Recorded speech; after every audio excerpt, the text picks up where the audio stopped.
At World Parts Direct, we offer a massive selection of new, factory original, GM, and Mopar parts at guaranteed low prices. Need something that isn't made anymore? We can help you find the right part for any brand.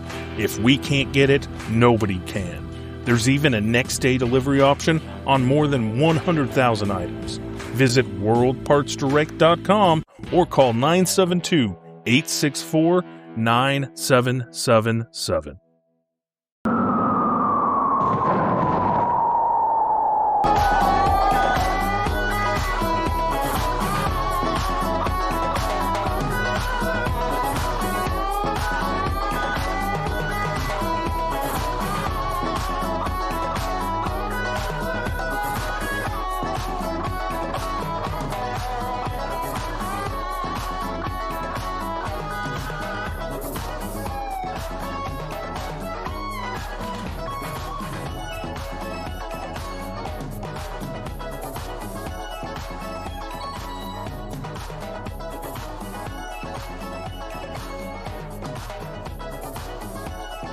Sandals. Oh yeah, I'm that kind of the appropriate work from home look.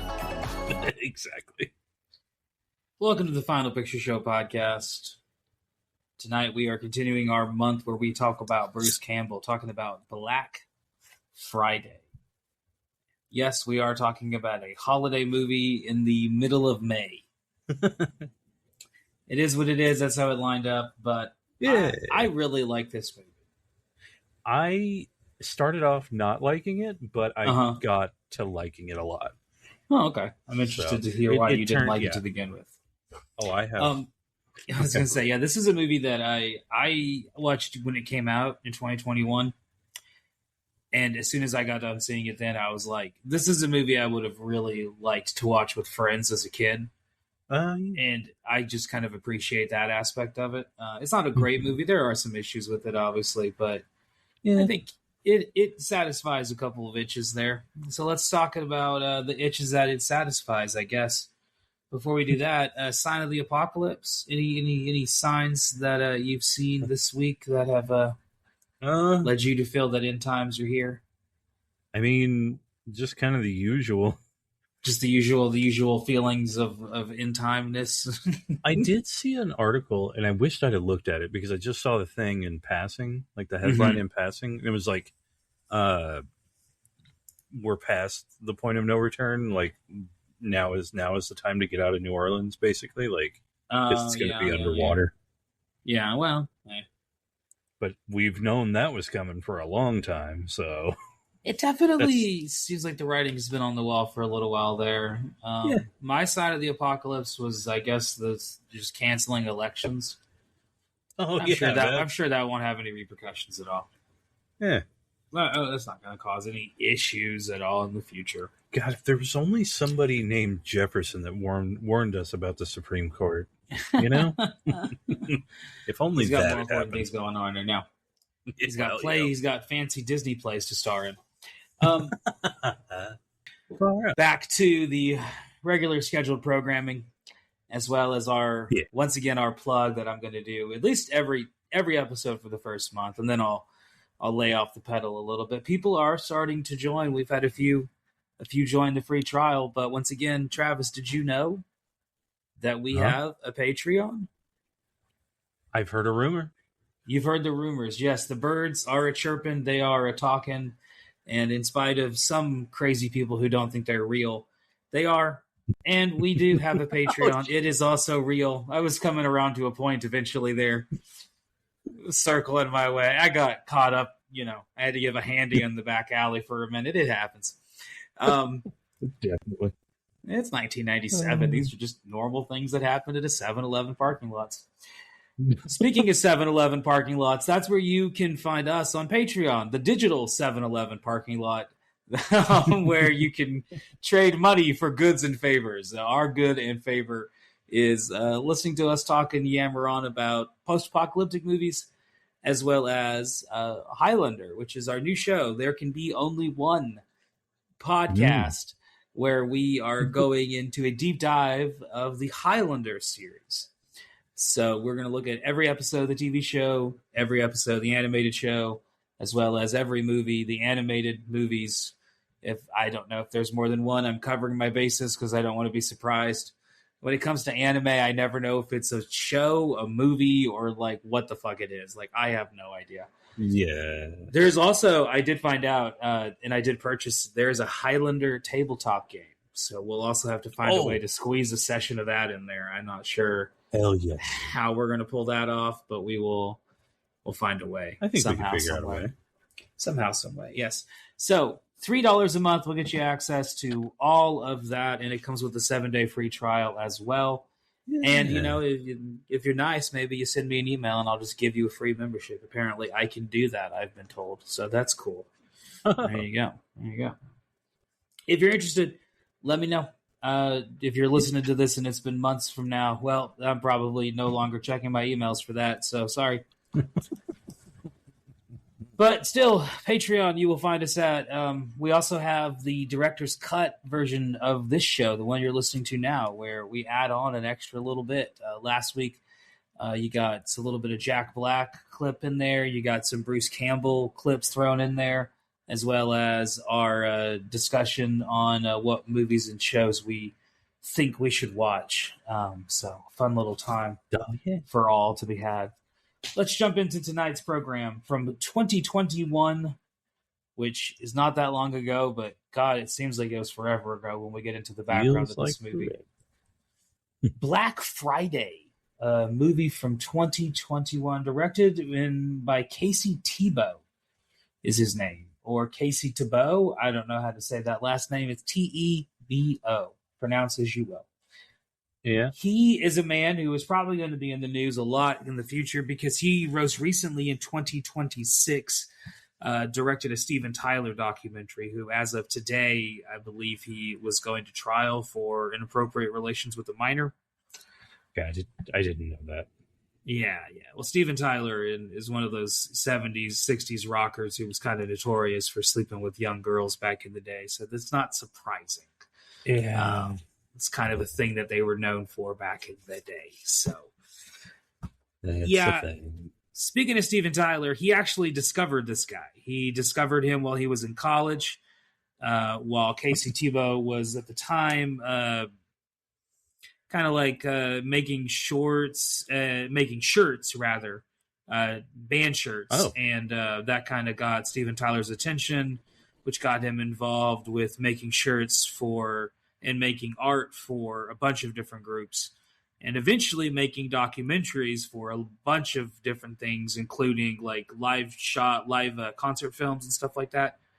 He's the director of a bunch of those, including things like groups like Radiohead, Slash, Deep Purple, Stone Temple Pilots, Outkast, Kid Rock, and Megadeth. So kind of a whole career outside of films. But this is like one of his only movies that he's done, and one of the only ones that's really seems like it's crossed over in any kind of way. Is this movie has started to develop a little bit of a cult audience, a little bit of one. Oh, really? It's slowly starting to emerge. Yeah, it's starting to. You can tell there's some online chatter. There's some chatter amongst the online people this movie has some cult movies like makings in the window. I think it needs a little bit more time and needs more people watching it on the holidays. Okay, yeah. And I think it would be a good holiday movie. It is one of the few Thanksgiving movies, period. There aren't a whole lot of movies that are centered in or around the days of, before, or after Thanksgiving. Not really, which is kind of a shame because I love Thanksgiving. Exactly. I mean, one of the few movies that is the number one movie is Planes, Trains, and Automobiles. Oh, and that's a great movie. It's a great movie, but it's also like it's one of the few movies where Thanksgiving is like the primary focus of the movie. Like, I got to get home for Thanksgiving. Seems like an easy setup for a movie premise, but one that we, for whatever reason, we just don't get. I don't know if it's because like outside of America and Canada, like Thanksgiving doesn't really translate like a holiday because nobody gives a fuck. Yeah. Because like they don't give a shit about Mexico. Like in Mexico, they don't give a shit about Thanksgiving. Like, okay, good job. Yeah, we don't give a fuck. Canada, it's in October. Dinner up there? Yeah, it's like that's in right. Canada, it's a completely different month. And in other countries, they have their own holidays and celebrations that have nothing at all to do with like Thanksgiving. Anyway, Yeah. that'd be my guess. Is like as a studio mind wise, is like if you're going to set it during Yeah. Thanksgiving, just push it to Christmas, and then it's more like appealing to a mass market. That's my guess. I don't know. Yeah, because I mean, Christmas is on. That's so many countries celebrate. So. Exactly. Yeah, because of Christ is Hey, there you Andy go. Greskovich. I don't know how to say his last name. It's Greskovich. He just goes by Andy. It seems like online for the most part. He has has written a bunch of things. But his biggest other credit is also in the world of horror. Is a horror movie from 2025 with Corbin Burnson, a movie that we talked about before. That's a movie called Marshmallow.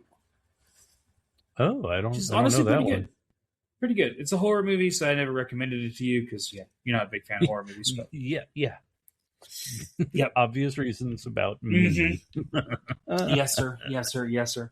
So that's our director and writer. Let's get into our producer real fast, and then we'll get into the cast. We're talking about the producer because, well, it kind of relates to the cast as well because one of the cast members is also a producer. So the production company behind this film is Screen Media. That's who distributed it and produced it. And they are responsible for a lot of things. Well, one, they're responsible for missing payroll in 2024 to the tune of 600 and they missed payroll for a couple of months, which caused them to go bankrupt, which to the tune of $636 million loss. Their parent company, the company that owns Screen Media, is actually the Chicken Soup for the Soul company, the one that produces the books. Really?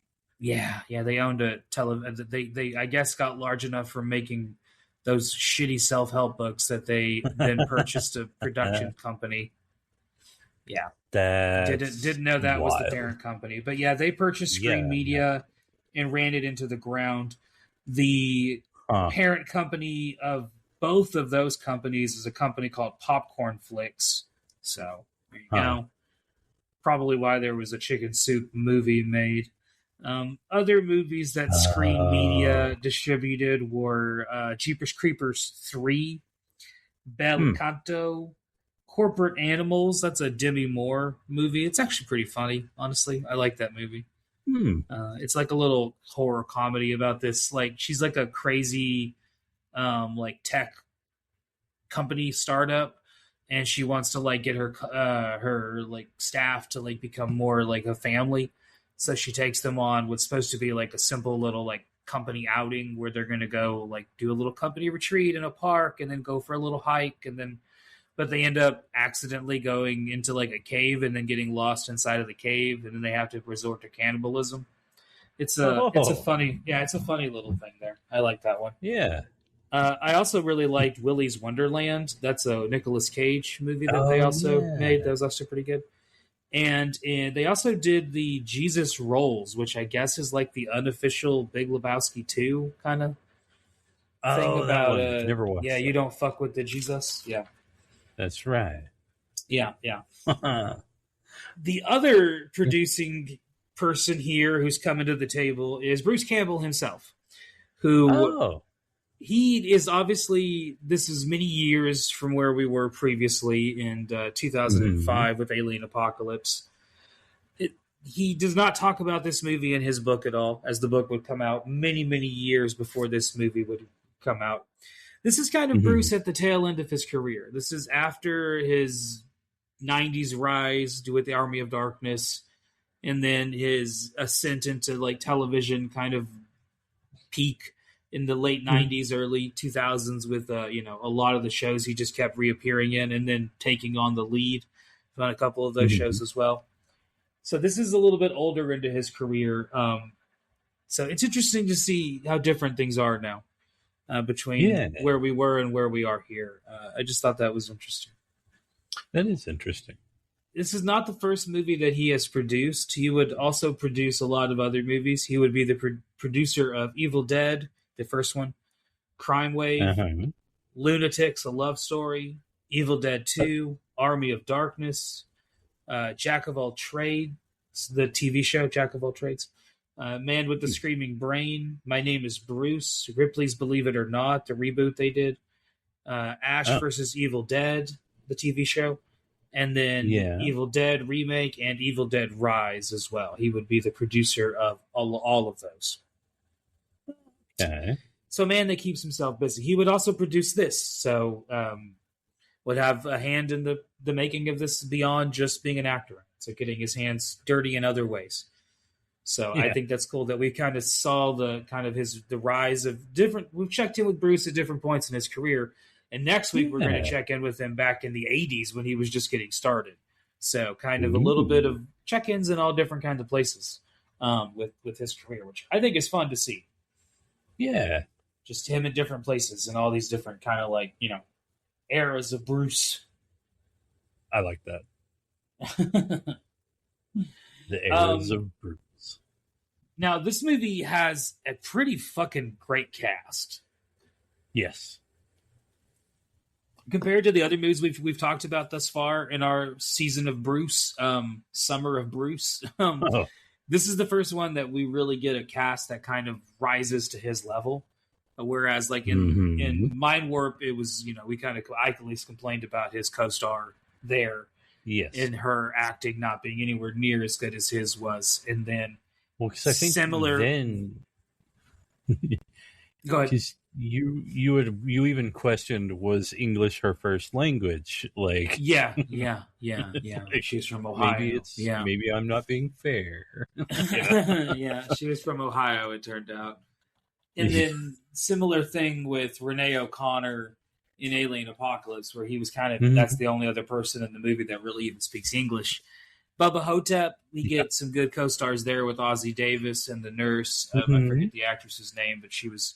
But this movie has like a really good bunch of co-stars here that are also really good. Everyone, I think, does really good work here. Honestly, like there's no one who doesn't do bad. Who's bad here? Like every one of the stars, everyone that's in this movie is pretty good. I'm with that. So here's some of the stars. We got Devon Sawa.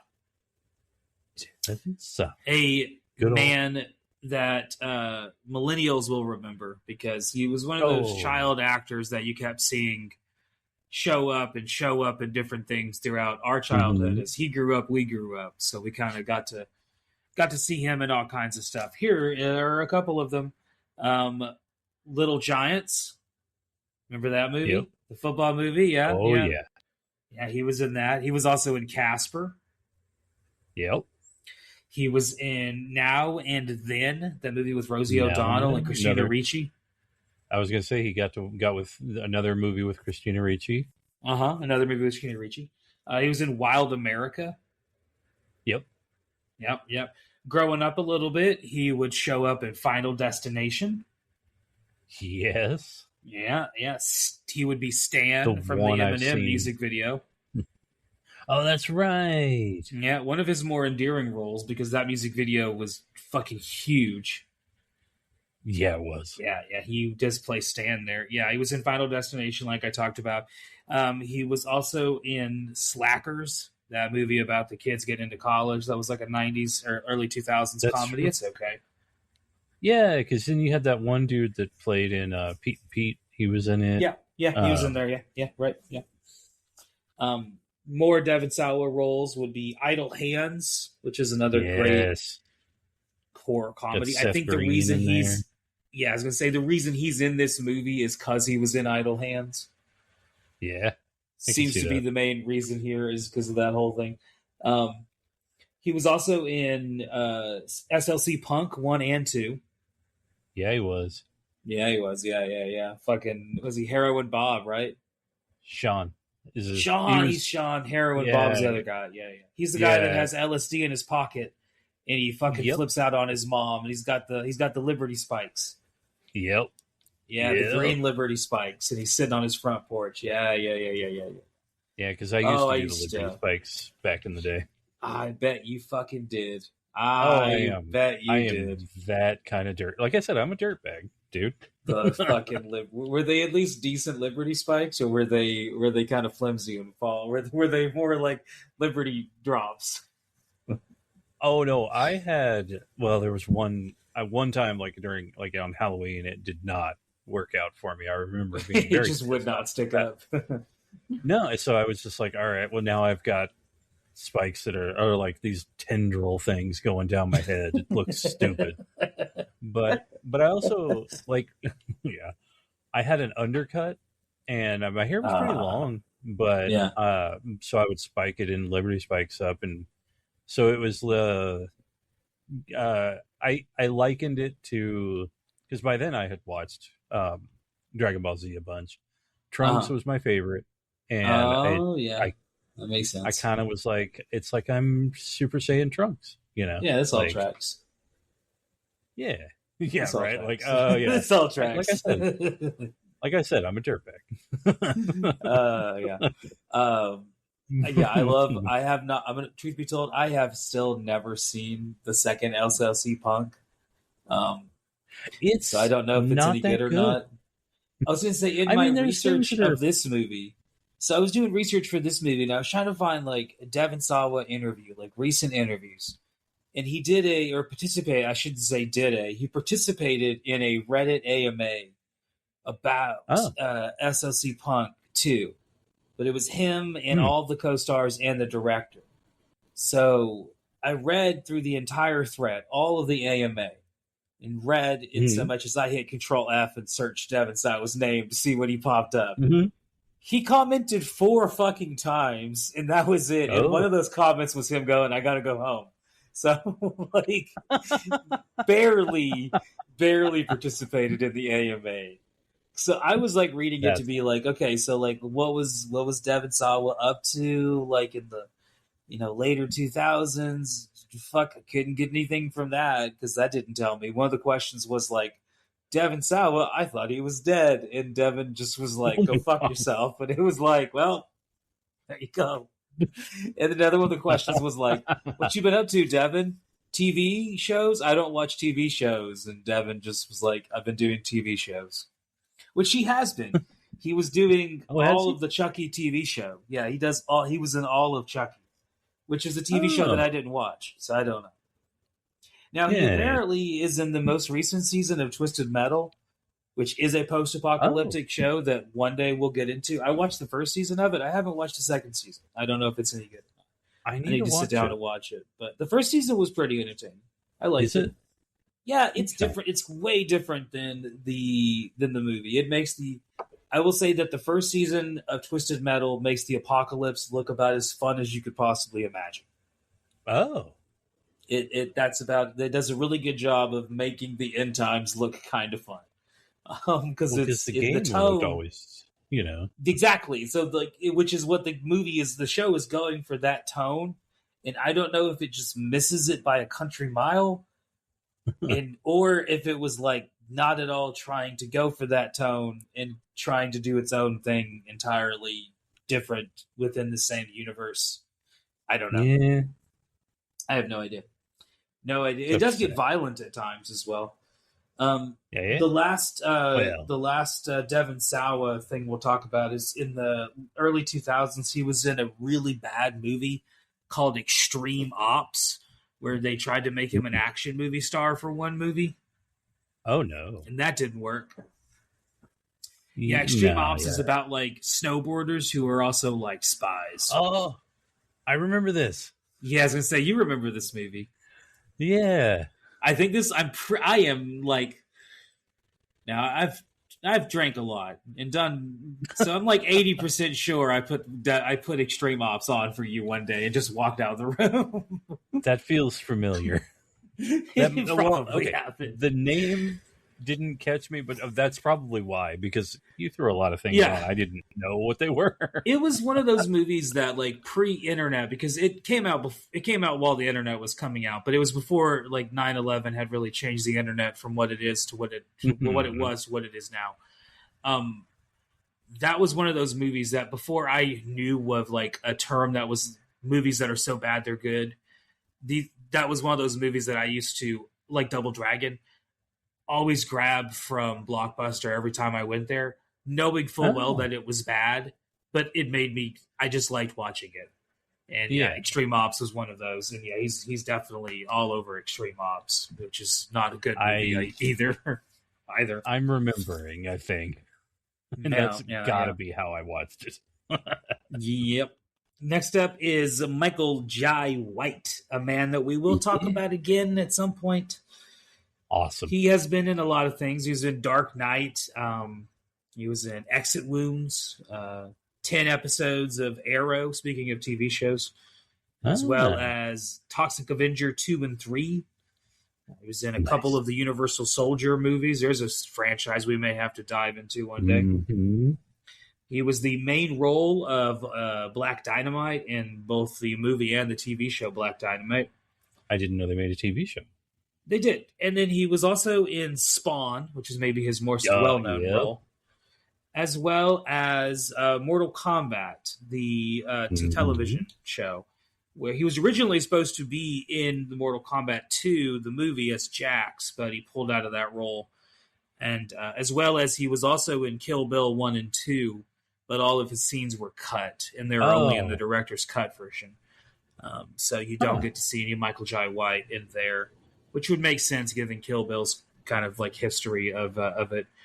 And before getting into acting, Michael Jai White was actually a teacher, as well as being a martial arts instructor, but a teacher for kids with disabilities for years and years and years. So no way! As a fellow teacher, that's awesome to see. Speaking of fellow teachers, I don't have the email in front of me because there were two of them, and I don't remember either of the gentlemen's names because I don't have the emails in front of me. I'll have to pull them up and edit in their names later. So if you see a crude edit point, I'll leave that blank there.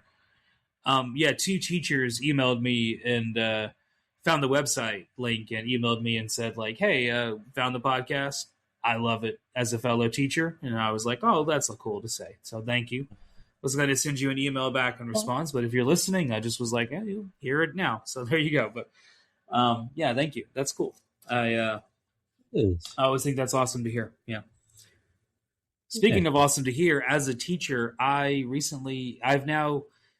will be my fourth student that I've taught that is now getting into becoming a teacher themselves. So that's pretty cool. It makes me feel old as shit that now I've like taught kids that have graduated high school and graduated college and are now getting jobs, and it's like, shit, I'm old. But cool to see that. Hey, you're getting to see how the other side lives. We'll see how you handle it. Your first couple years are always the hardest, but if you persevere, then maybe you'll end up enjoying it. It's a fun job at times.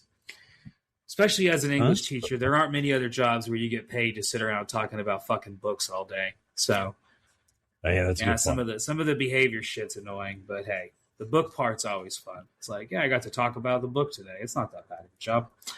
Yeah. Speaking of not bad jobs, let's get back to the acting, the cast here. Ryan Lee is the next one on our list. He would show up in Super 8 and Goosebumps before this, as well as This Is 40.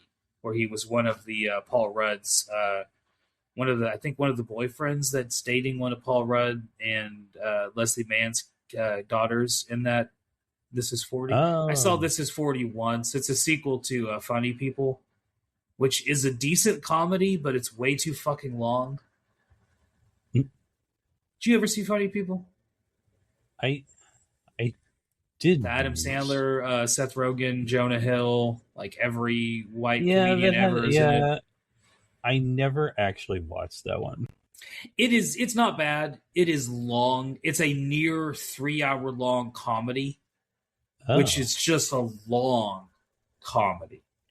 Yeah. And it makes sense why it is as long as it is, but it's very, at times, kind of a bit much. But Adam Sandler is good in it. So, it's one of the few Adam Sandler movies that I can really suffer through without complaining. No. Ryan Lee is in the sequel to that called This Is 40, which focuses more on the side characters of Paul Rudd and his wife, Leslie Mann, from the first movie. As well as, I believe also are in They're Up? also Knocked Up. Yeah.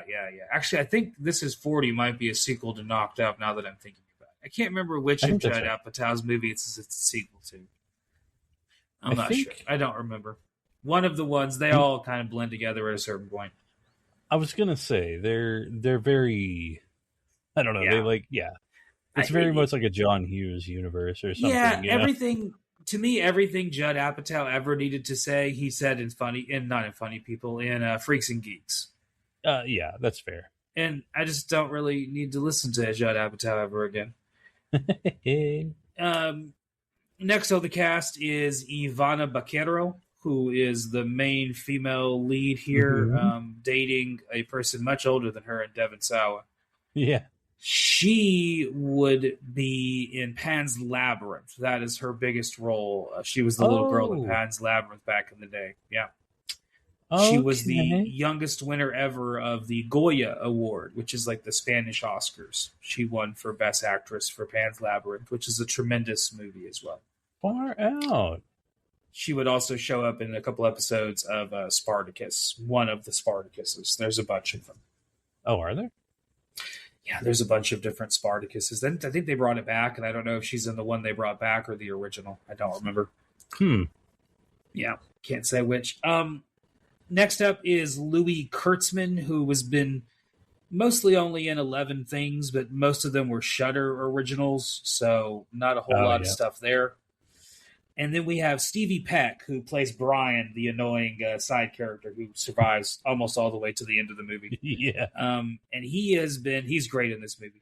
He has been in a bunch of stuff. He was also in his own short series called Maverick, the Mystery Oracle, as well as a few episodes of And Just Like That, which is the Sex and the City spinoff that they did.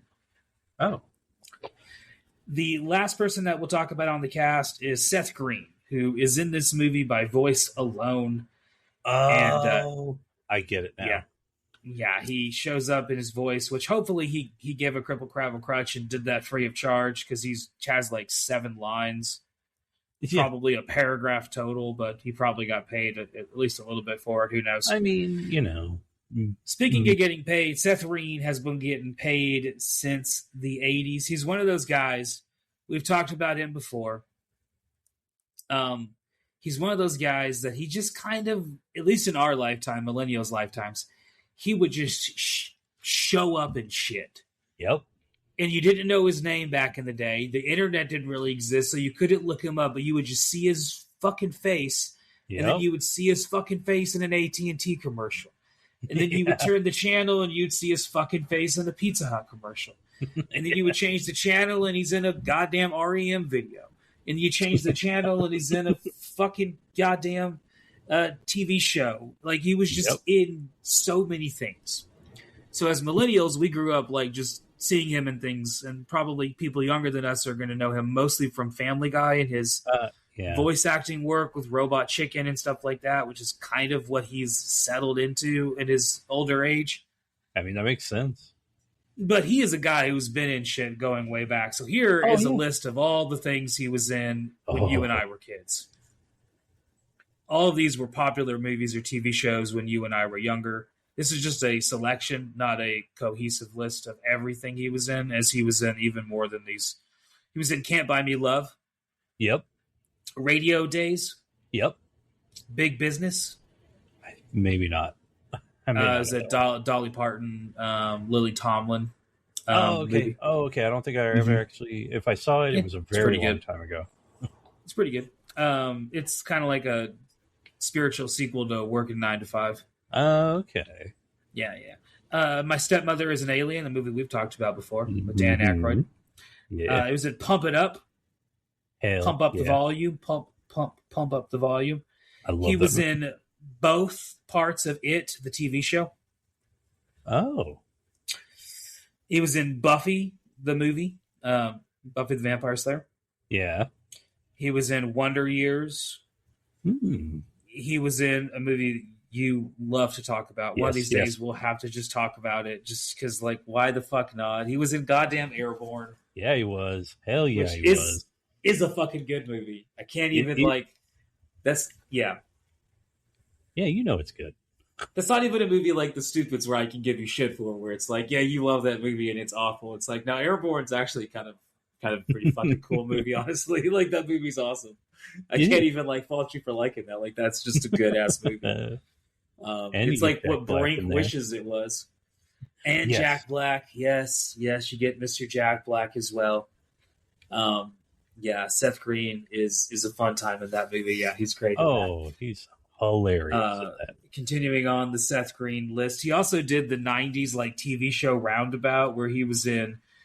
Well, I mentioned the Wonder Years and Buffy, but he was also in Step by Step, 90210, Sequest, X-Files, Facts of Life, and Batman the Animated Show.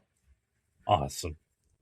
Dude was in a lot. So, and like countless commercials of all sorts from back in the day. Can't hardly wait. Yes. That was just the early '90s stuff. You were just doing early '90s. I was just doing early '90s stuff. I was just talking about the stuff we grew up with up until like 1995, 1996. Yeah. And then he kind of takes over and becomes even bigger and becomes Can't Hardly Wait, Family Guy, Robot Chicken. The list just goes, Austin Powers, so on and so forth. Once he gets in Austin Powers, his career kind of accelerates rather quickly because Austin Powers was fucking huge. That was a huge movie. It was a huge ass movie. Yes, it was. Let's get into the background of Black Friday here. Yeah. So we get a couple little radio hints throughout the movie of references to other directors. We get John Carpenter, Edgar Wright, Christopher Columbus, and Joe Lynch. All referenced in one way, shape, form, or another. The movie was filmed in a abandoned outside of Boston, Massachusetts town called North Attleboro, and it was an abandoned Babies R Us. Oh, yeah, that they repurposed into a area to make the film. The movie was filmed during COVID, during lockdown. During all of that. So they started production in 2019, and then COVID happened. Damn. Yeah. So because of COVID, that really dramatically limited how they had to film. So they could only have 5 extras on set at a time. So there goes all of your zombie crowd shots and all of that stuff. Right? Oh, God. Can't do any of that. That also meant that they had to work with way more practical effects, which is to the movie's betterment. The movie has tremendous practical effects. Yeah, that was like one of my favorite things about it. Yeah. If you're a big practical effects fan, Philip, I know you're listening. This is a movie you would love just because it does make good use of practical effects because they had to. Yes. They just had to. Yeah. Which is one of the reasons. What was that? I was going to say that's what, I mean, a lot of the best movies are like the movies I like the most had to make something work, you know? So pretty much. Yeah. I love when they do that. Exactly. Yeah. They really had to go out of their way to really make it work as they could. Yeah. Yeah. Yeah. The writer of the film, we talked about him earlier. He took a lot of inspiration from 2 sources. It seems like one was working as a Toys R Us overnight in Chicago. And 2 was the film Gremlins, as the director, as well as many, many other people online, have said this movie gives them tremendous Gremlins vibes. I get a little bit of that. I can see it. Yeah, I can see that.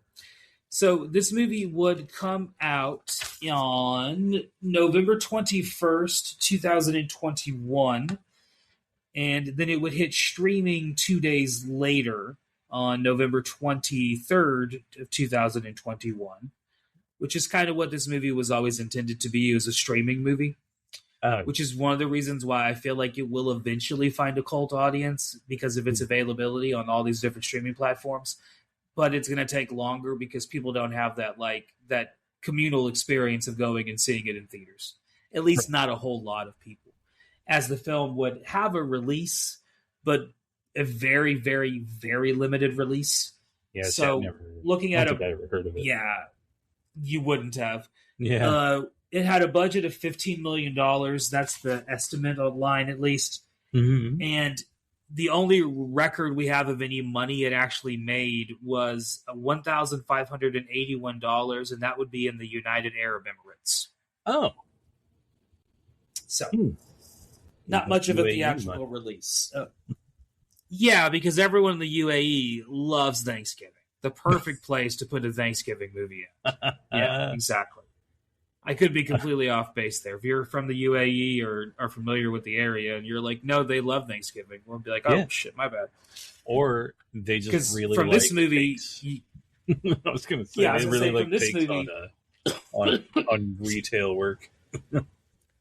Yeah, I was going to say, from this movie alone, if you had no knowledge of Thanksgiving, you would assume Thanksgiving is like a bunch of people eating sandwich meat. Yeah. And forcing themselves to work jobs they hate. Yeah. For children they don't see. Yeah. For some people, Thanksgiving. Yeah. For some people, this is true. Yeah. Yep. So when the movie did come out, that whole week, while it was streaming, it was the 7th most pirated movie that week. Would you like to know the most pirated movies of 2021? 2021. The most pirated movie of 2021 was Godzilla vs. Kong. Oh. Followed by Zack Snyder's Justice League. Oh, okay. Black Widow at number 3 there. Huh. Number 4 was F9. Number 5 is Mortal Kombat. Number 6 was Suicide Squad. And number 7 was Cruella. Those were the 7th most pirated movies of the year. This movie was the 7th most pirated movie of that week when it came out. That week of November. There. I like that there's a stat for that. That's awesome. Mm-hmm. Of course there is. Yeah, right. Yeah. This movie was based on an unused Power Rangers script. Which, if you replace the characters with Power Rangers, it kind of makes sense. I'm picturing it. Remove the violence, and instead, the Rangers are working a job at the Toys R Us. The Toys R Us gets attacked by fucking Rita Repulsa and her henchmen, her putty crew. They fight the putties. The putties, you can literally start to piece it together. You're like, oh yeah, that would totally be a Power Rangers episode. Yeah. So I looked up what were some other Power Rangers episodes that never made air. And I have a few here from back in our heyday of Power Rangers. Were you a Power Rangers fan back in the day, or did it miss you? Oh, no, I was like 10 when that came out. Okay, so you were there for the Rangers. I was there. You were there. Okay, you were there for the Go-Go Power Rangers. Who was your favorite Ranger? Fuck. I mean, everybody always says the Green Ranger, Yeah, but I always go Black Ranger a lot. I was a Blue Ranger fan. Yeah. Mm-hmm. Well, because he was the tech guy. That makes sense, because Donatello was always my favorite Ninja Turtle, and he was the tech guy. You'd think I said Blue. Before I ever watched the show, because when I was a little kid, when it first came on, I didn't have it. All I knew was the toys. Oh. That was it. My mom would just buy me the toys. So I had the Blue Ranger, the Black Ranger, and the Red Ranger. Yeah. And then when we moved to West Texas, that's whenever we got the television show. So I started watching it. And that's whenever I was like, putting together who was who. Yeah. Up until then, I just had the toys. I didn't know fuck all about the show. I just knew about the toys and that they were cool colors and they were they looked cool because they did look cool. So some unused Power Rangers episodes. One of them was going to be called Yo Ho Ho and a Bottle of Rangers. And it was going to be filmed in Australia at the same time they were filming the Mighty Morphin Power Rangers movie. And it was going to be centered on the Rangers getting invited to some sort of wedding and then shenanigans unfolding. Another episode that never got made was Party Crasher, which was going to be about, I think is the Yellow Rangers' parents went out of town for the weekend. And so she means to invite the Rangers over for a slumber party. Instead, she invites the entire school. And so, the bullies are there doing all their shit anyway. And then, did that the get party made gets into crashed by a party crasher. Did that get made into American Pie, where he means to send that video, the stream, only to his friends, but sends it to the entire school? That would be amazing to find out if we did enough research to be like, actually, American Pie also unused Power Ranger script. I want to know how many movies you could turn into unused Power Rangers episodes by just flipping the characters. Because I'm starting to think of it right now in my head. In most of the Avengers movies, I think are just Power Rangers movies. You know what? I'm with you on this. Now, the third one here, I didn't even bother looking up the description. I just read the title, and I was like, you know what? I think I know what this is about by just the title alone, which I think is a great thing for a TV episode. When you can just read the title and you know exactly what you're getting into. So another unproduced episode was Zordon, I Shrunk the Rangers. You immediately know what the fuck happens. Like, Nope. If you've ever seen Honey, I Shrunk any of them, you know exactly what's going to happen. Exactly.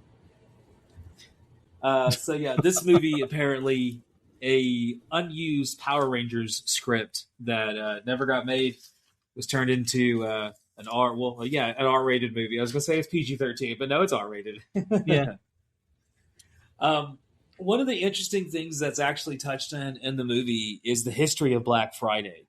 So, hey, when in Rome, Bruce gets into it a little bit, so why not finish his sentence? So, the little bit of trivia that Bruce Campbell gives you that the term was invented in the 1950s by Philadelphia police officers to describe the crowds after Thanksgiving, the traffic and crowds they had to deal with. That is where the term comes from, Black Friday. That it was a Philadelphia term that they came up with. Now, it had obviously come around before then with regard to the stock market and the stock market collapse called Black Friday or Black Tuesday, Black Monday, whatever day of the week you want to call it. Mm-hmm. But with its association with Thanksgiving goes back to the 1950s with the Philadelphia police. In the 1960s, though, 1961 to be specific, the city of Philadelphia tries to rebrand it to Big Friday. Oh. So instead of the city complaining about basically being gridlocked after Thanksgiving, they tried to make it into like, oh, it's Big Friday. It's like a communal party for everyone in Philadelphia, right? Wild. I love that this was still at a time period when like cities could have like their own thing. And it hadn't spread to other cities in America yet, where it's like, this is just a Philadelphia thing, right? Yeah. By 1985, it has spread to the rest of the country. And as well, the name Big Friday has not stuck. And instead, it is called Black Friday still. And now black referring not to the fact that the city is gridlocked with traffic, but instead to refer to the capitalism as businesses go from the red to the black as they have stopped running a negative all year long and maybe, just maybe, at the end of quarter four, turn a profit for the first time all year. Yeah. Welcome to America. Yeah. And this obviously has spread and spread and spread as we now have more and more holidays that have sprung up. We got... there's Black Friday, there's Cyber Monday, Small Business Tuesday or Saturday, Opposite Shoe Thursday, Hand Job Day Sunday, and of course, you kill yourself on Saturday, I believe, as well. So every day of the week has something going on. Every day of the week. Speaking of days of the week that have something going on, the day that this movie came out, the 21st of November, was also World Hello Day. Like a I don't know what that Richie means. Day? I have just World Hello Day. You just say hello to somebody. Is it That's me all, you're looking for? I like that you brought up music. Let's talk about who was in the charts. Ooh. As most of the time when we get into the 2020s, or honestly for us, once we get past like 2006, this becomes murky territory. Yeah. So most of these people, I know their names. I do not know any of these fucking songs. Oh, not a single one of them. So here are the songs: Luke Combs, "Cold as You." Nothing. Nope. I got nothing there. Taylor Swift, Message in a Bottle. I know the name of the person, but I don't know that one. It could be is that did she do a cover of the Police song? I was going to say that's cool the only Message in a Bottle I know. So I would love to see Taylor Swift try to play drums to the Police. Like, ooh. That'd be fun. Make her like throw up some bass and do some Sting bass lines. That'd be cool. Taylor Swift play some early like funk punk from the Police. Hell yeah. The Police are a great band. I love they the Police. Are. Next up was Lil Nas X and Jack Harlow with Industry Baby. I'm familiar with Lil Nas X because of the controversial or whatever. That's about all I know. Yeah, same. I have no other knowledge of him other than that. I could not tell you a song or what he even sounds like. Yep. And the last big one, the number one song, was Adele with Easy on Me. No idea what that song sounds. Don't know. I don't. So we didn't know a single song. We knew some of the artists. Nope. 2/3 of the artists. Yes. It's honestly 2021. That's par for the course. Right? Yeah. Well, yeah. I know these names, but I'm not listening to their music at all. No. And even if you played a Luke Combs song for me, I'm not going to remember it. Probably. No. I think I was reading an article that was like the music you listen to from like 17 to like 25 becomes just like what you listen to forever. Yeah, that tracks for me. That tracks. Yeah, that tracks. I guess I don't know. I still listen, but most of what I listen to is either God, what was I listening to? I was listening to a lot of proto punk the other day, like a lot of garage, like 60s stuff. I was listening to a lot of that the other day. Getting into some like alt country also from like 90s and earlier, Ooh, some Uncle Tupelo. Yeah, absolutely. Some Sunvolt. Some Sunvolt. For the most part, those are the ones I remember. But, just digging into some of that. But that's, but I dug that in the 90s, so yeah, that's right. What you get into. Well, yeah. Speaking of getting into it in the 90s, we're going to take a little break, and we're going to come back and talk about the plot of this movie. So we'll see y'all in a second. Yeah. Patreon, where you can now find all of our episodes from the previous couple years. We've been doing this now, over 100 episodes. You can find them all on Patreon completely for free. If you want to spend a little bit extra, you get access to a brand new show called There Can Be Only One podcast, where we do a deep dive into the world of Highlander, just like we have been doing for the post-apocalyptic world, except we're going to dive into every episode of the TV show, every movie, every episode of the animated show, every episode of the anime, or is there an anime movie? I don't know. Fuck all about the anime. I do know there's a tabletop RPG. We're probably going to play that as well. All kinds of stuff on the Patreon, as well as member shout-outs on all the episodes, bonus content for every episode where we have you a little extra thrown in there, a little extra 30, 40, 50 minutes sometimes thrown in there just for fun. All kinds of goodies for $3 a month. It's a pretty good deal, I think, and you get a 7-day free trial. And so, yeah, if you are interested, feel free to check it out. Should be a link to wherever you were listening to this at right now. Thank you. Bye. All right, you ready to do the middle section?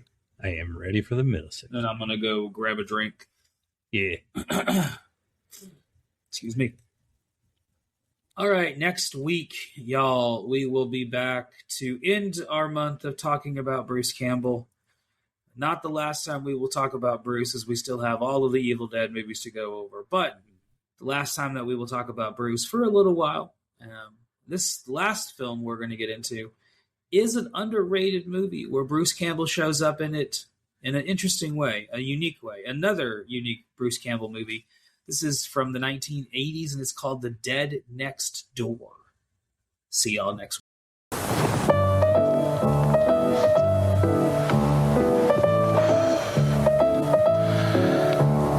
Hello. I'm Orson Welles. I direct films and act in them. What we're always trying for, of course, is perfection.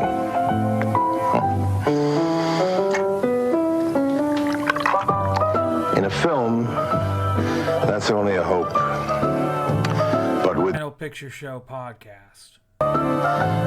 you can rely on it. Perfection. He sets up that like this parasite has basically invaded, and that kind of sets up the whole premise of the movie, which kind of is funny to me that the whole setup is like a parasite invading and spreading to all these different people, and it kind of coincided with COVID. I did not make that connection, but yeah, it's funny that it just so happened that way. Obviously unintentional, but just kind of a funny little thing that happens here. So the first like real character that we get introduced to is Ken, played by Devon Sawa. Yeah. Who, he's an alcoholic, right? I mean, because he stashes drinks at work, and then is like dumping into his vodka stash in the middle of a morning huddle, like or after, or I guess session huddle, like whatever. He's got that flask. Yeah, like I like that they don't ever bring up why he's separated from his wife, but you can kind of get the idea that it may have something to do with that. Yeah. But nobody ever brings it up. No one's ever like, why are you stashing liquor at the work? Yeah. Like, that's a cry for help. Because it's not the only time he grabs a stash of liquor. You know? No, it's not. Yeah, it's what I'm like. It's a weird thing in the movie that they don't make a thing out of. No one brings it up. It's not a character thing, but it's like you notice it and you're like, was that supposed to go somewhere? And y'all just cut all that, or right? Like, what's that about? Like, that's weird. Yeah. So the movie begins with him dropping off his daughters at his ex-wife's house because it's Thanksgiving and he's got to go to work because some people have to work on Thanksgiving, like doctors, police officers, and toy store stalkers. Yep. Welcome to America. These things are important. And then, have you ever worked? Because you worked retail. Did you ever work Black Friday? Yeah. Yes, I have. Yeah, I worked Black Friday a couple different times. Did you ever have to work Black Friday? Oh yeah. It fucking sucks. It's one of the worst. Yeah, I worked Black Friday at definitely at Academy, and I know there were some other places, but so I did Black Friday at Walmart. Oh, that's gotta be the worst. It's pretty bad. I did Black Friday at Michael's, the art supply store. Oh. And then I got fired from Target before Black Friday, so I didn't have to work Black Friday. And then at Sears, I was told I had to work Black Friday, but I also had already scheduled like a thing that day. And so they told me like, well, if you don't work Black Friday, we'll fire you. And I called their bluff and I said, okay, that's fine. And they said, no, well, like, you can't take the day off. And I said, no, but I need to. And then the manager said, okay, so, okay, I guess you can have the day off. Because I was just like, I'll just quit. Like, whatever. I don't give a shit. You're right. Like, it's 2002. I'll find another job. It's not a big deal. Like, I don't, it's whatever. Like, I'm making like $7. What the fuck do I care? Yeah, right? Yeah, Sears thought they were all high and mighty. Yeah. So, they made such a big deal out of it during the morning meeting that day, though, too. They were like talking about, because I was there that day before Black Friday. Then Black Friday, I left and I flew down to South Texas. Oh, nice. Because my birthday was like a couple days afterwards. So I was going down there for my birthday to like hang out with friends and stuff and do all that shit. Yeah. So like I didn't give a fuck about Black Friday, but like at the morning meeting, the manager, his name was what was his name? Colin. Yeah. He was like basically like telling everyone what they had to do on Black Friday. And then he got to my section, which I did repairs. That's the section I worked in at Sears. Mm-hmm. If you're an old farmer and you brought your lawnmower in, I was the person you had to leave it with.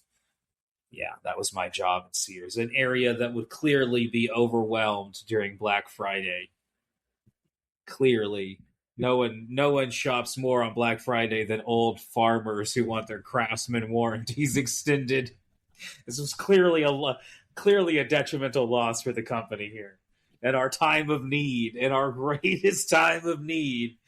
But no, that's how they made it seem, that they were like, well, everyone's got stuff to do except Matt, he doesn't think he needs to be at work, and he's gonna just like leave and doing all this stuff. And I was just sitting there with a smile on my face, like, yeah, are y'all gonna explain why I'm getting it? Because if not, I just told you I fucking quit.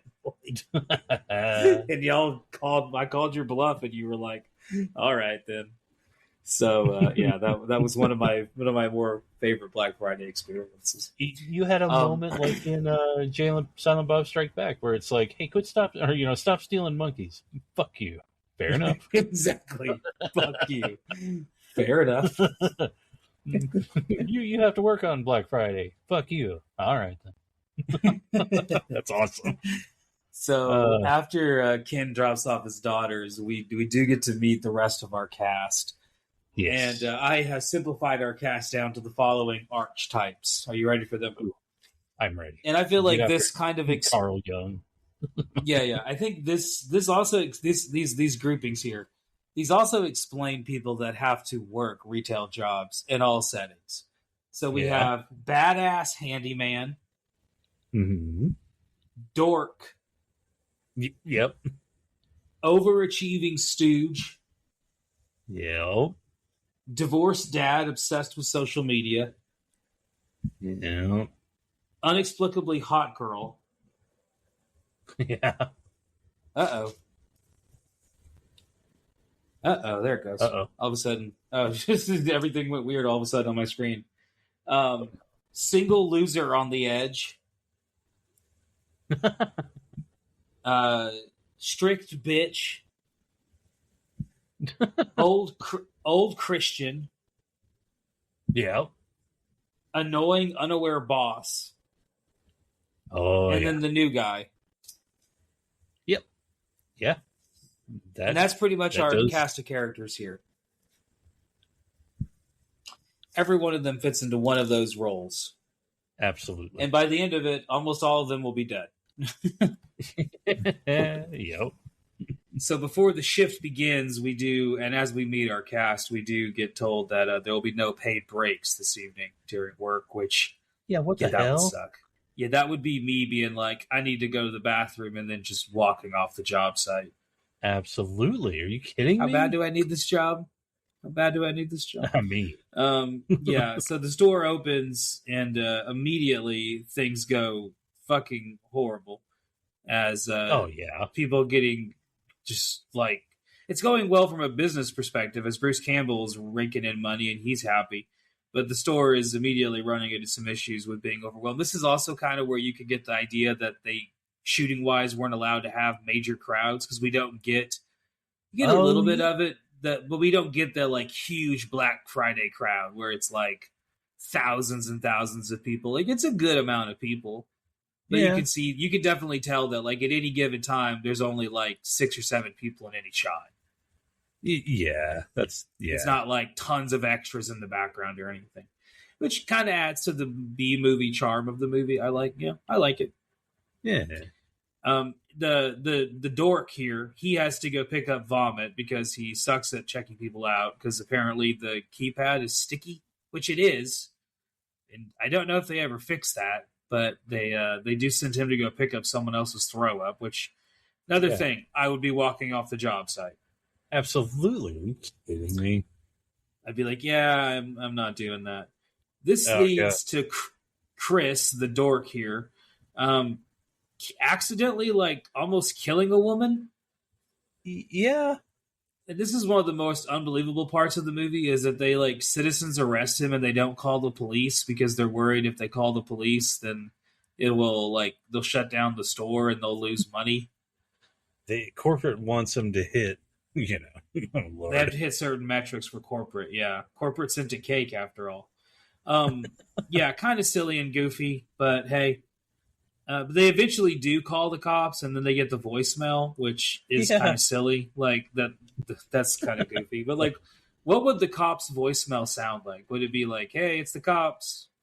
Leave us a message. We'll get back to you." Like, believe it or not, where or not at work. Like, you know.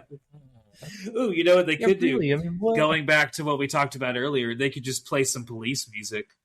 Like, oh yes, I'm sending out an SOS to the world, like you know, something. What would a good? I'm trying to think that what would the police voicemail sound? I mean, because it'd just be like, if this is because whenever you call certain places, they're you just get a dial tone. Well, if it's like out, some kind of voicemail or something like that, it's like if this is an actual emergency, call 911 or whatever. But but if you're calling already, then yeah. So if this is where, an emergency, oh man, I'm sorry. Mm-hmm.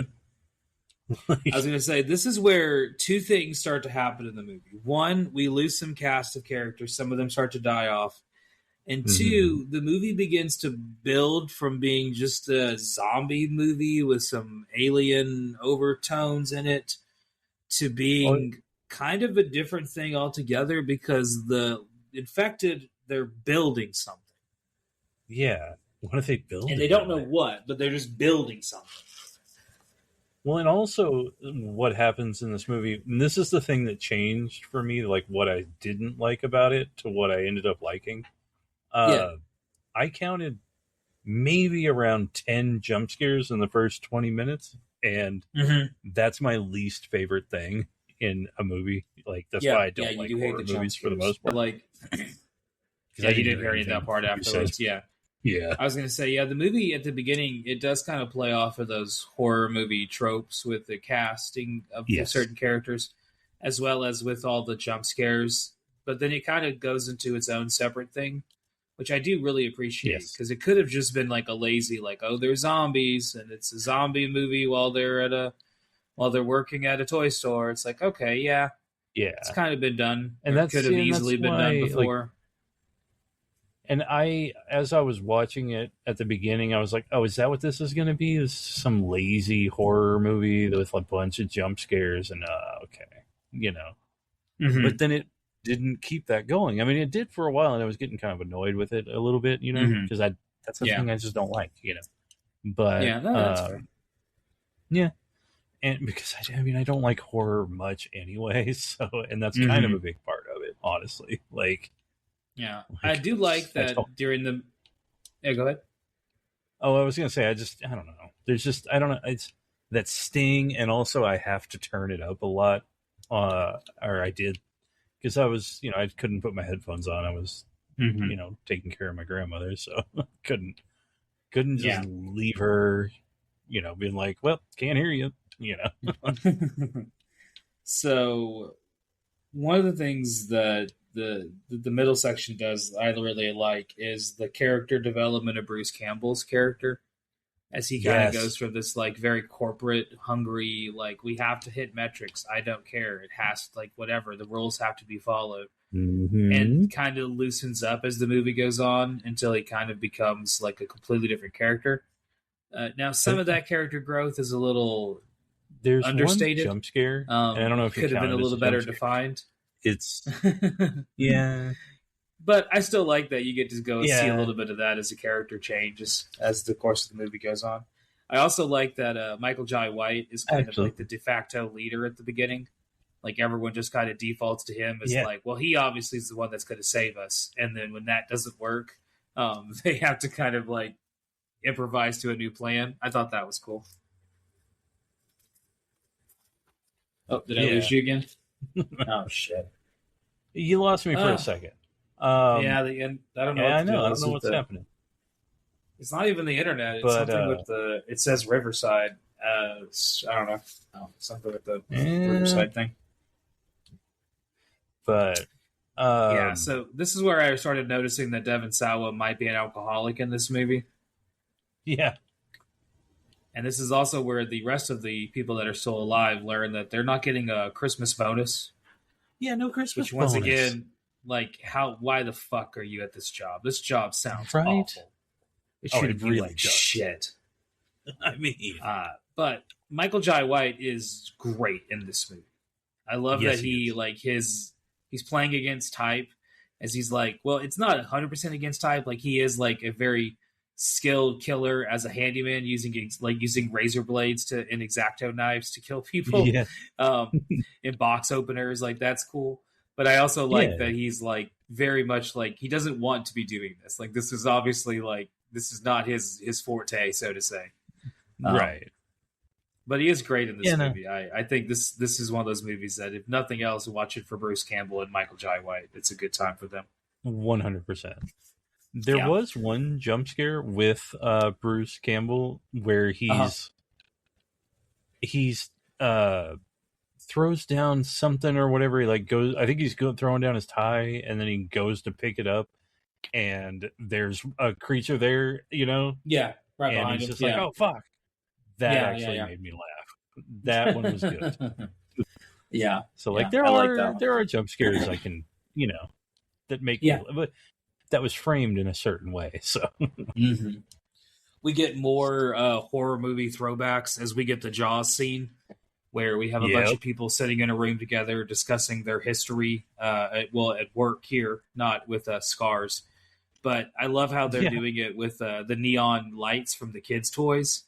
Yes. I thought that was kind of a cool visual thing. Like, I thought that was cool. And also, I mean, this is how people end up in retail, Like, this is... Yeah. You just sort of, like, nobody wants to be in retail. Like, nobody's... No, like, it's almost like telling about how you got locked up or something, Like... Yeah. Like, how many years you've served. Teaching is the same way. Like, anytime you get a bunch of teachers together, it immediately becomes like, how many years have you been teaching? I've been teaching for 3 years. I've been teaching for 15 years. Oh, well, because it's the same thing. Like, there are some people who there are very few people, at least now, maybe back in the 1950s, it was a different world. But there are very few people that go into retail and into teaching because that's like their calling. Most people are, they don't have that inner thing that's like, ooh, I really want to be disrespected, like, it's just not a thing for us people. But it's like, you found yourself into this position. And then for some people, it's like, I've made a career out of it. Other people, it's like fighting tooth and nail. So it's just different for different people as to how they came to it. So yeah, I like that you get that here, but also that it connects to like just real life shit. Cause like working in retail and in teaching, having done both jobs now, it is a thing that in both of them, like a similar conversation for different reasons. Wild. Less chain smoking in the teaching part of it, but hey, it is what it is.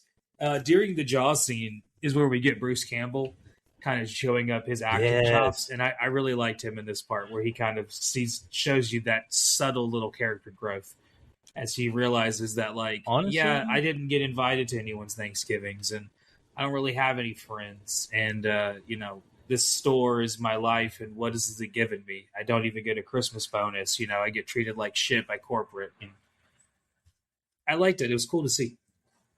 That was cool. Like, his character was very cool because he just goes from just a blank slate to this is bullshit, Like, he literally goes from like the ineffectual anti-hero goes full circle to becoming the hero. Yeah, by the end of it. So it's definitely like, you can see why Bruce Campbell read the script and was like, oh yeah, that's definitely a role that I'd be interested in. Yeah. I don't like Devon Sawa's character in this movie. No.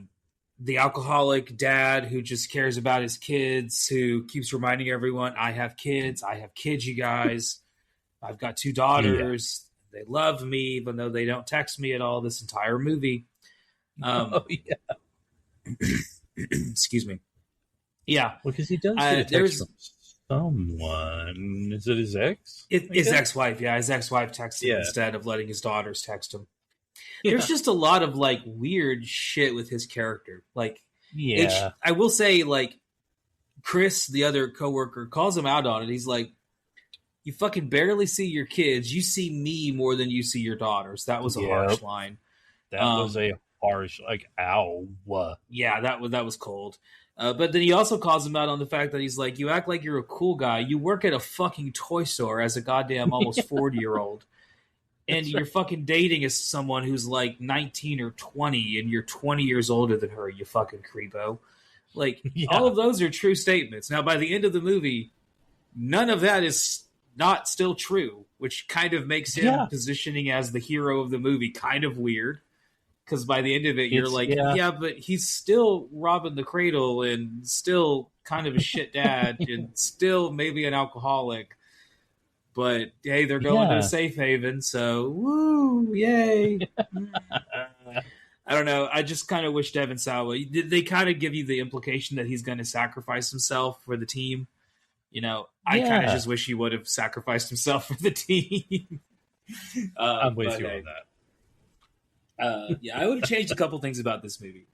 There's a couple little things that, like Bruce Campbell with his little scene that he does where he stands up and gives his speech. I would have deep blue C'd him right then and there. Fucking killed him in the middle of the speech. Oh, yes. That I would have done another reference to another horror movie, but I would have deep blue C'd his ass right there. Now we're going to get off this goddamn and then just kill him. And then, hey, that's that. Because that's subversion. Of it. Instead, they make him have the full hero arc where he sacrifices himself for the greater good. So Devon Sawa, which is cool, let down his daughters once more. Yeah, right. He can fail to show up for them.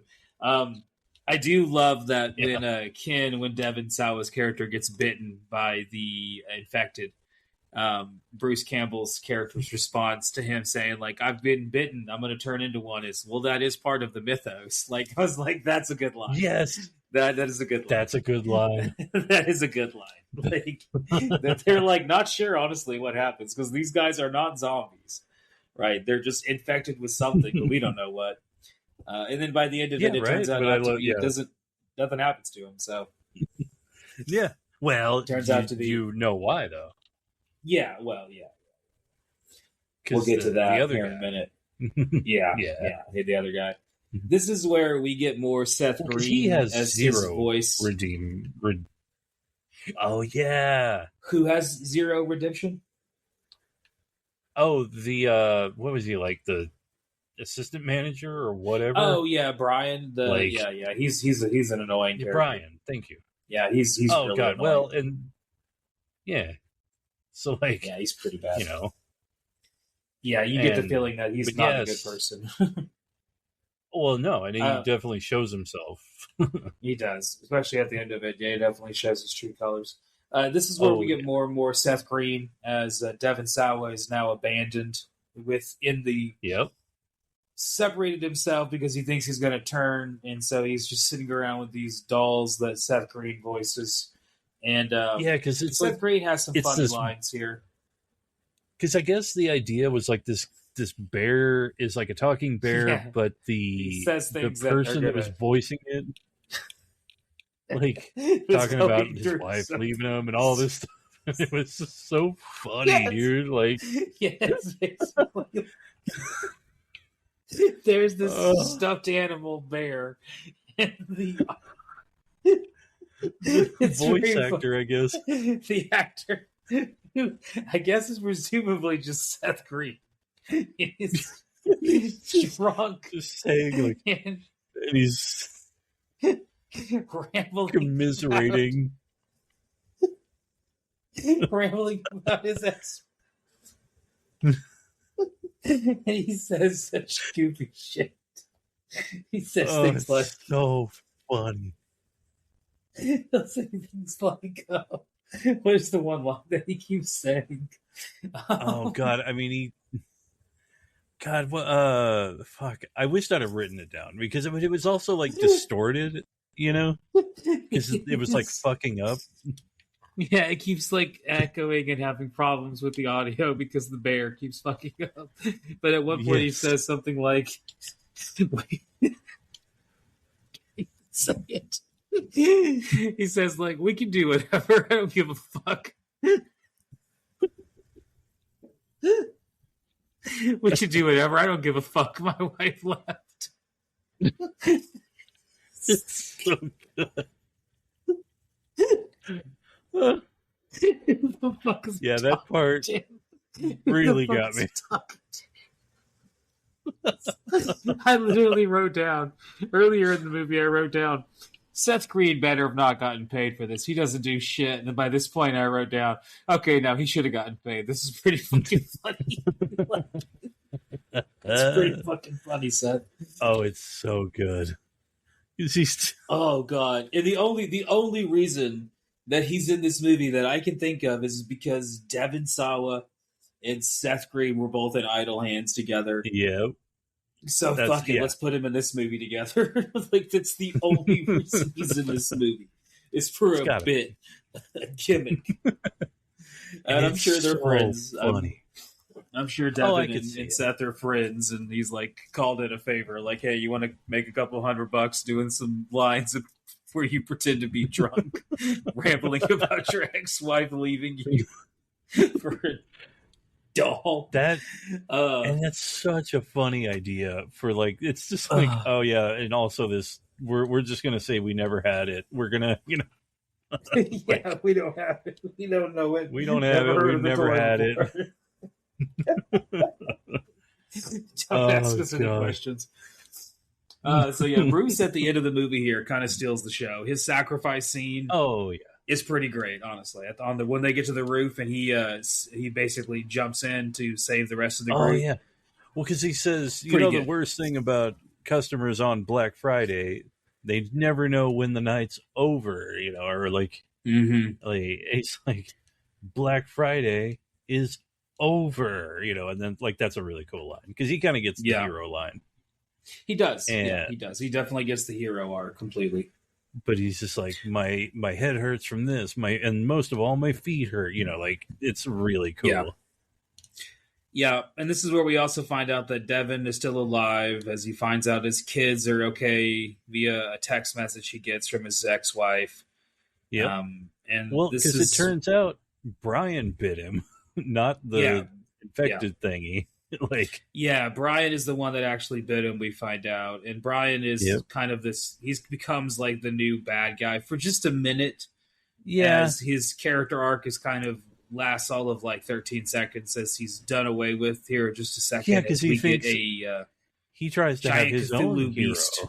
Hero. Yes, he tries to be his own hero, and that does not. That obviously. And he's like, he's what? How does he say it? Like, it's a manager thing. You wouldn't get it, or something like that. Yeah, You're not manager material. Yeah. Yeah, and then he's like, so he talks to the giant Cthulhu kaiju beast that appears from the roof, which I guess is what they've been building towards this whole time. Yeah, hasn't really been. That part's not really very clearly defined, but it's cool visual. It looks cool. It is very cool. Yeah. So Devon Sawa's character finally reunites with the last two, his girlfriend his younger girlfriend for the whole movie, as well as his younger friend that he picked up for work earlier as well. Yeah. Why is he hanging out with such young people, Devon? He's a questionable character. Oh, yeah. He might have some issues beyond. So they finally defeat this thing somehow, and I literally say somehow because somehow at the end of the movie I just kind of zoned out and stopped paying attention. It's very unclear what exactly kills it because the kid, the nerdy kid, he goes to start the truck, right?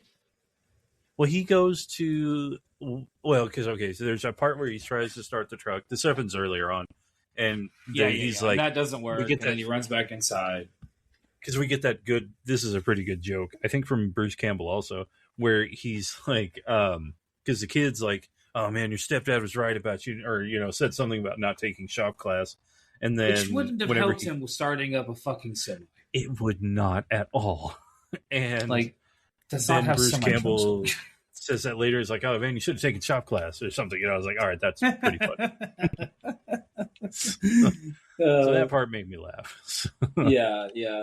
So the end of the movie is a little unclear as they don't really do a very good job of kind of showing you what exactly happens.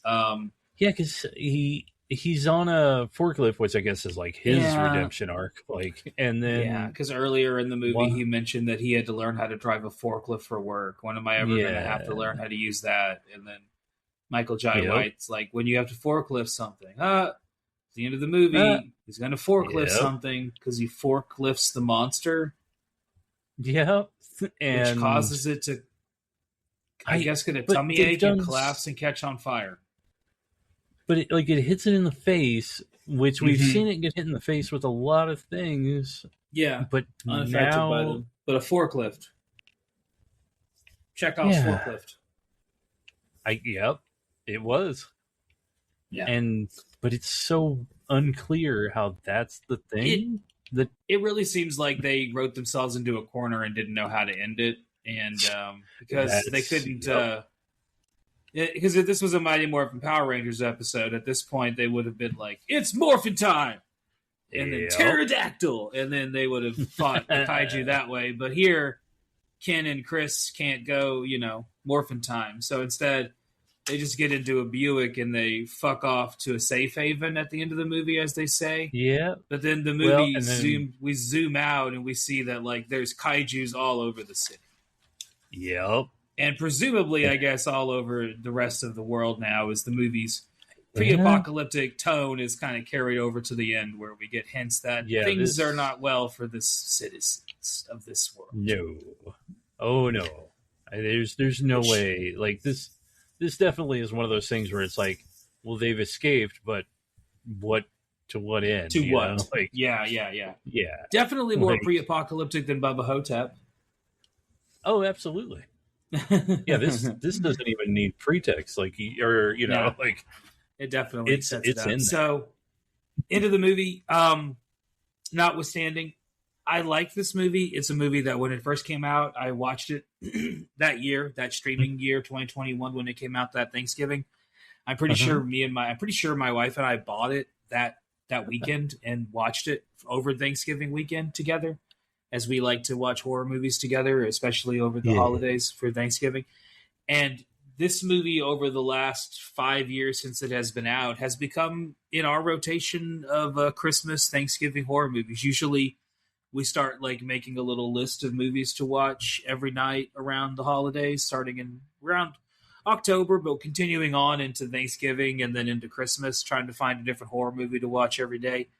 And this one, over those last 5 years, has found its way onto the list every single year, because I really like this movie.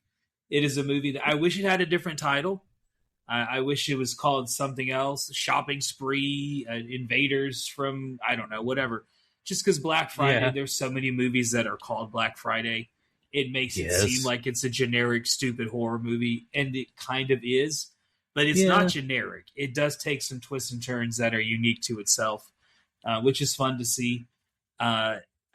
I really like this movie. I think it's one of those kind of underrated movies that I wouldn't be the least bit surprised to see in like 20, 25 years if this movie still has a little bit of an audience of people that swear by it.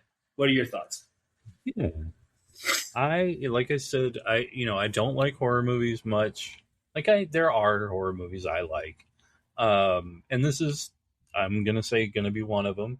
It starts off as a movie. I think I'm just going to be like, oh, it's just another generic, cash in, like all horrors make movies, or sorry, all horror movies make money. I know words. And they, so I was like, this is just another one of those. It's lazy. But then the practical effects came around, like the costumes, like the makeup they did on those was so good. Like I was blown away by that. I thought they were really good. And then with like the retail stuff where I was like, oh, I'm identifying with this so well, Mm-hmm. and then the character growth that we get out of it. I mean, for most of them, or not most of them, but one of them. Some of them. Yeah. Yeah, because Devon Sawa, I guess he gets a shit on. So I mean that has to change him. Like you would hope so. I would hope so. And I don't know. But Bruce Campbell gets a great character arc. Amazing. It's one of the best things. in the movie. So no, it ends up being like a really good movie, and I'm glad I watched it. Nice. I'm glad I gave it a chance because I wanted to be like, yeah, it's a movie that well, it's a movie that definitely grows on you, I think, and hopefully y'all, if you've watched it for the first time, you enjoyed it. If not, and you haven't watched it at all, and now go check it out. It's streaming on a lot of different things, and especially around the holidays, it shows up on even more things because it has, like I said, become a little bit of one of those holiday horror movies that people like to watch, at least from what I'm gathering online. Next week, we will be back to talk about another horror movie, this one going back to the 1980s, and once again starring Bruce Campbell, the last of our Bruce Campbell movies that we're watching. This one is The Dead Next Door. I've never seen this movie before, but the premise and the reviews of it I have read make me feel like it might be an underrated little gem. So we'll find out if this is one we've been sleeping on all these many years. See y'all next week. Take it easy. Hot damn, college boy. Thank you for coming and watching the show this week. Every single week, we come back and talk about a post-apocalyptic movie. It's a good time. Sometimes we talk about extremely obscure movies that virtually no one really else talks about. Sometimes we talk about mainstream stuff that pretty much everyone talks about. So either way, you can come back and get some enjoyment. Hopefully you enjoyed it. If you did, you could give us a like, subscribe if you're watching on YouTube. If you're watching elsewhere, then rate the show 4 or 5 stars, whatever you felt. Leave a comment or anything of the sort. It helps with the engagement and all of that fun stuff that people always talk about at the end of these episodes. So thank you sincerely for listening, if you have listened, and thank you. I don't know what else to say. Just a simple thank you.